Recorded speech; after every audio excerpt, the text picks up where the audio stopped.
Now, if you haven't been in the commentary community for a while, the last Pyrocynical video you clicked on was probably in late 2019.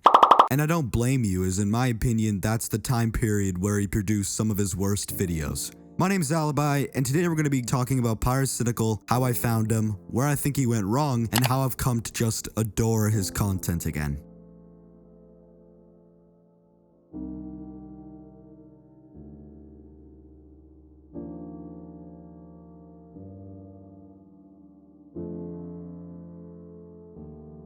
Pyrocynical created his YouTube channel on July 27th, 2013, but he didn't upload his first video until March 30th, 2014, which was called How to Pizza.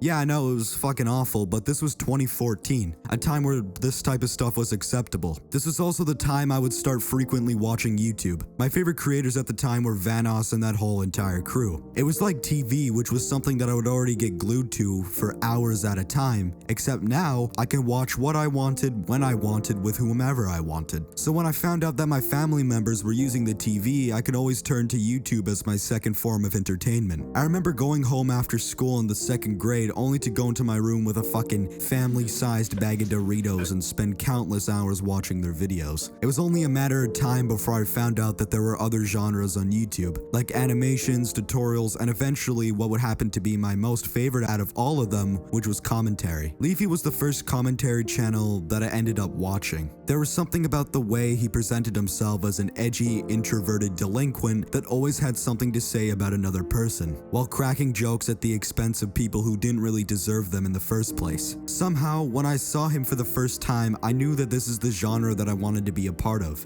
Eventually, his content became stale to me, and I had to force myself to try and find other content creators to look for. But luckily, because of him, I found other commentary channels that had the exact same charm as he did. People like Luna and Kavos, but Pyrocynical, he was the one that stood out for me the most. He was almost exactly like Leafy, except funnier. Of course, it helped the fact that he was British and fat, which was something that I found hilarious at the time, but he had a way of just making the most unfunny things funny. Whenever he would start off his videos by saying something like, "Incredibly attractive slice of bread here," I could just remember bursting out into laughter when he said that. Eventually, I just stopped watching his videos, knowing that I would eventually return. It had been about 2 years since I'd last watched a Pyrocynical video, but when I stumbled across his PewDiePie vs. T-Series video, I clicked on it only to find out that almost every aspect of his channel had changed.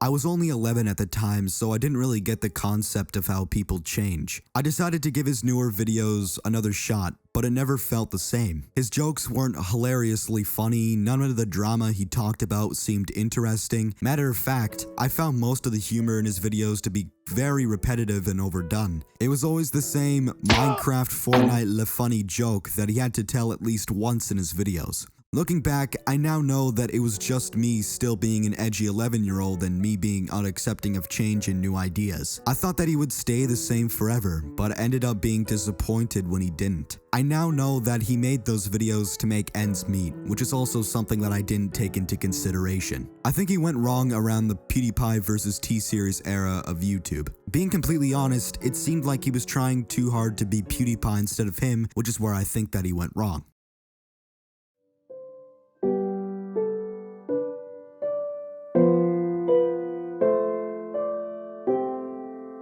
I watched his videos for a few more months, but each time I had to try and trick myself into liking his videos, cause I didn't want to try and venture out into finding new people to watch because of how unaccepting of the change I was. But I knew that it was ridiculous to pretend to like someone's videos when I didn't, so I eventually just had to try and bite the bullet and find new people to watch. And because of Pyro, I also got a lot of people that his audience watched and I recommended. People like Moist Critical, Turkey Tom, Bo Blacks, and many other people. This was my first introduction to the commentary community, and I think that it couldn't have been better. I found these people funny, informative, and entertaining. Then I found more people through their videos who I also watch now. I found an entire new circle of online friends, and some of those people I still talk to. even to this day. Fast forward a little bit, and I had just started recently watching Pyro's videos again. I feel like a lot of the old charm that he had is now back in his videos. I feel like even though the jokes aren't edgy, he makes up for it in things that I find way more funny now than just edgy fucking kill yourself jokes. Not only that, but the production quality has also gotten better. Me not liking his videos was just me being an edgy 11-year-old that was unaccepting of change and then didn't want him to change. Matter of fact,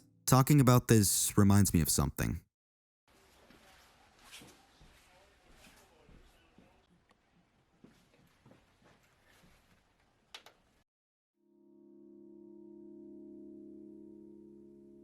Here lies a channel that I haven't touched in nearly 2 years. I made this channel when I was 8, and on the channel I would upload anything. As you can tell, I didn't really have a set goal for my channel. I uploaded basically anything that I wanted to without any real consideration of what I wanted it to become. I went from gaming videos to montages with the fucking title spelt wrong, to Luna style commentary videos, to topic commentary, to reaction commentary, and a bunch of other things. This channel was an experiment in a way to see what type of content that I like uploading, and I happened to just fall in love with commentary. These videos also have appearances of a bunch of IRL friends that I sadly lost contact with. I look at these videos now and cringe at the thought that I made this at some point, but in a way, I know that these videos are a part of me. If I didn't make little gay boy makes gay ass music, then I wouldn't be where I am today. God, I don't even know that if I would have found a love for making videos. When I take a look at some of these old videos, I cringed, but I also feel kinda nostalgic. Cause I knew that when I cringed at these videos, it's just a sign that I've developed as a person. And if it weren't for Pyro and many other people in the commentary community, I don't think that I would have ever truly found a love for making videos.